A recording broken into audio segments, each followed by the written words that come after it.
Or if you choose not to hand over these things, then you will come with me to be imprisoned in the castle dungeon.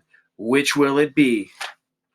And that is how Miggery Sow came to be sitting in a wagon full of soup-related items next to a soldier of the king.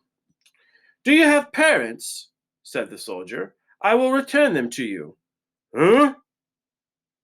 A ma?" shouted the soldier. "Dead," shouted Mig. "Your pa?" shouted the soldier. "I ain't seen him since he sold me." "Right. I'll take you to the castle then." "Go," said Mig, looking around the wagon in confusion. "You want me to paddle?" "To the castle!" shouted the soldier. "I'll take you to the castle."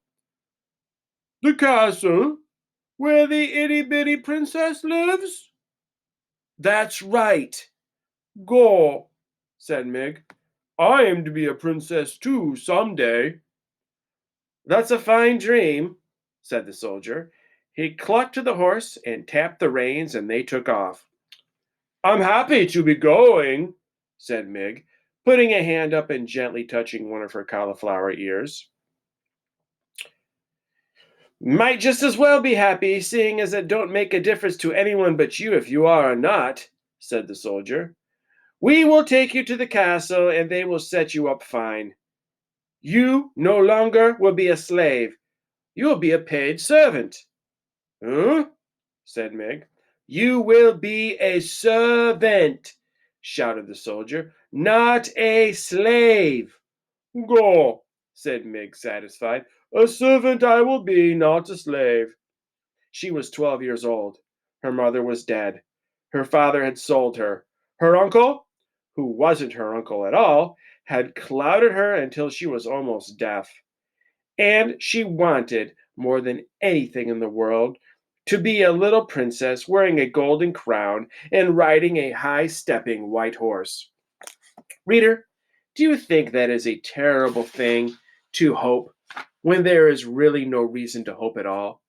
Or is it, as the soldier had said about happiness, something that you might just as well do, since, in the end, it really makes no difference to anyone but you? Chapter 29. Start with the kersey and finish with the thread. Miggery Sow's luck continued. On her first day on the job as a castle servant, she was sent to deliver a spool of red thread to the princess. "Mind," said the head of the serving staff, a dour woman named Louise, "she is royalty, so you must make sure you curtsy." "How's that?" shouted Mig. "You must curtsy," shouted Louise. "Go," said Mig. "Yes'm." She took the spool of thread from Louise and made her way up the golden stairs to the princess's room, talking to herself as she went. "Here I am off to see the princess, me, Miggery Sow, seeing the princess up close and personal like. And first off I must curtsy, because she is the royalty." At the door to the princess's room, Meg had a sudden crisis of confidence. She stood a moment, clutching the spool of thread and muttering to herself. "Now, how did that go?" she said. "Give the princess the thread and then give her a curtsy? No, no. First the curtsy and then the thread. That's right. Go, that's right. That's the order. Start with the curtsy and finish with the thread." She knocked on the princess's door. "Enter," said the pea. Mig, hearing nothing, knocked again. "Enter," said the pea, and Mig, still hearing nothing, knocked yet again. "Maybe," she said to herself, "the princess ain't to home." But then the door was flung wide, and there was the princess herself, staring right at Miggery Sow. "Go," said Mig, her mouth hanging open. "Hello," said the pea. "Are you the new serving maid? Have you brought me my thread?" Coosy I must, shouted the Mig. She gathered her skirts, dropped the spool of thread, stuck a foot out, and stepped on the spool, rocked back and forth for what seemed like quite a long time, both to the watching princess and the rocking Mig, and finally fell to the floor with a Miggish thud. Oopsie, said Miggery Sow. The pea could not help it. She laughed. That's all right, she said to Mig, shaking her head. It's the spirit of the thing that counts. How's that? Shouted Mig. It's the spirit of the thing that counts, shouted P. Thank you, miss, said Mig. She got slowly to her feet. She looked at the princess. She looked down at the floor. First the kersey and then the thread, Mig muttered. Pardon, said the pea. Go, said Mig, the thread. She dropped to her hands and knees to locate the spool of thread. When she found it, she stood back up and offered it to Pea. I brought you your thread, didn't I? Lovely, said the princess as she took the thread from Mig. Thank you so much. I cannot seem to hold onto a spool of red thread. Every one I have disappears somehow. Are you making a thing? Asked Mig, squinting at the cloth in Pea's hand. I'm making a history of the world.